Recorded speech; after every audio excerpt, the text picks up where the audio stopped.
कल अमेरिका के एक सबसे बड़े अखबार और दुनिया के बहुत नामचीन अखबार न्यूयॉर्क टाइम्स में कल एक खबर छपी थी जिसमें दिल्ली के एजुकेशन मॉडल को फ्रंट पेज पे कवर किया गया है।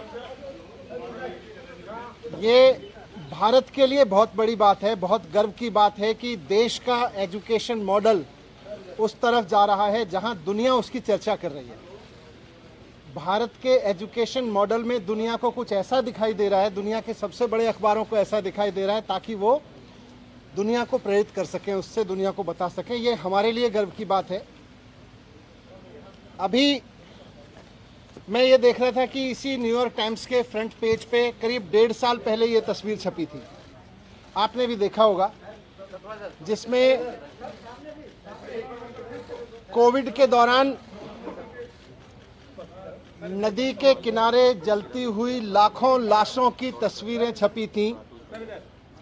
कोविड के दौरान लाखों लाशें मां गंगा के किनारे पर किस तरह से गैर इंसानियत से जलाई गई थी, उसकी तस्वीर, उसकी खबर न्यूयॉर्क टाइम्स में छपी थी 1.5 साल पहले।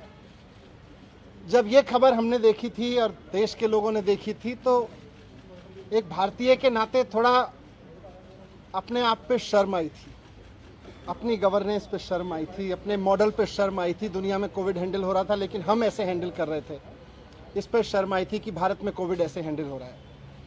कल जब ये खबर छपी तो एक भारतीय के नाते सबको गर्व हुआ कि भारत में एजुकेशन का ऐसा मॉडल है जिसको न्यूयॉर्क टाइम्स जैसे अखबार फ्रंट पेज पे लीड स्टोरी बना बना के पूरी पिक्चर और पूरी स्टोरी छाप रहे हैं, इतना बड़ा आर्टिकल छाप रहे हैं।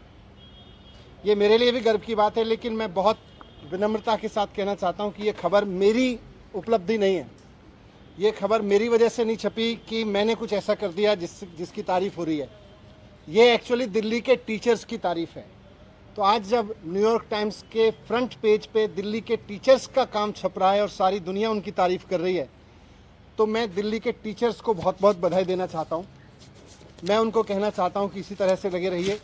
लाखों करोड़ों बच्चे, आने वाली पीढ़ियाँ इस बात को याद रखेंगी कि दिल्ली के टीचर्स ने और दिल्ली के बच्चों ने इतनी मेहनत की कि उनका काम दुनिया में, सारी दुनिया के सर चढ़ के बोला, सारी दुनिया में भारत की तारीफ का कारण बना। ये हम सब के लिए और ख़ासतौर से हमारे टीचर्स के लिए गर्व की बात है।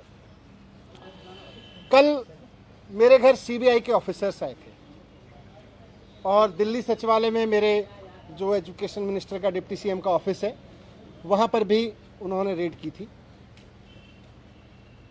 सारे ऑफिसर्स दोनों जगह बहुत अच्छे लोग थे, बहुत अच्छे से सबने बहुत व्यवहार किया। उनको ऊपर से ऑर्डर्स हैं, उसकी तामील उनको करनी है। जो भी उनसे सही गलत कराया जा रहा है वो ऊपर के ऑर्डर से कराया जा रहा है। लेकिन मैं व्यक्तिगत रूप से खुद और अपने परिवार की तरफ से उन तमाम सीबीआई ऑफिसर्स का बहुत धन्यवाद करना चाहता हूं जिन्होंने कल बहुत अच्छे से मेरे परिवार के साथ व्यवहार करते हुए मेरे घर को सर्च किया।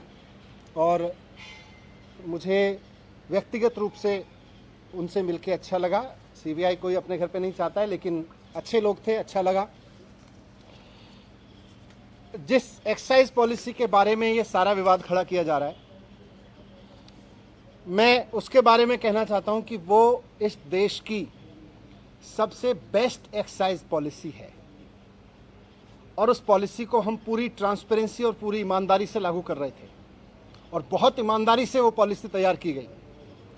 अगर दिल्ली के एलजी साहब ने 48 घंटे पहले उस पॉलिसी को फेल करने की साजिश के तहत अपना फैसला नहीं बदला होता तो आज दिल्ली सरकार को इस बेस्ट एक्साइज पॉलिसी से कम 10,000 करोड़ रुपए हर साल मिल रहे होते। ये लोग कह रहे हैं कि इस पॉलिसी में बहुत बड़ा घोटाला हो गया। कल मैं मनोज तिवारी जी का एक प्रेस कॉन्फ्रेंस देखा मैंने। मनोज तिवारी जी कह रहे थे कि 8,000 करोड़ का घोटाला हो गया है एक्साइज पॉलिसी में। मनीष सिसोदिया ने 8,000 करोड़ का घोटाला किया। फिर थोड़ी देर बाद बीजेपी के और एक नेता आए प्रेस कॉन्फ्रेंस करने या शायद किसी मीडिया में बात करने, वो बोले 1100 करोड़ का घोटाला मनीष सिसोदिया ने किया है। फिर मैं सोच रहा था कि एलजी साहब ने जो प्रेस रिलीज जारी किया था उसमें उन्होंने लिखा था 144 करोड़ का घोटाला कर दिया मनीष सिसोदिया ने। कल फिर जब सीबीआई के ऑफिसर्स आए तो वो एफआईआर लेके आए थे, उसमें ना 8000 करोड़ का जिक्र था, ना 1100 करोड़ का जिक्र था। उसमें लिखा था सोर्सेज कह रहे हैं कि 1 करोड़ का घोटाला हुआ है। सोर्सेज कह रहे हैं कि 1 करोड़ का घोटाला हुआ है, ये सीबीआई की एफआईआर कह रही है। इसमें ना 144 करोड़ का जिक्र है, ना 11,000 करोड़ का जिक्र है, 1100 करोड़ का, ना 8000 करोड़ का।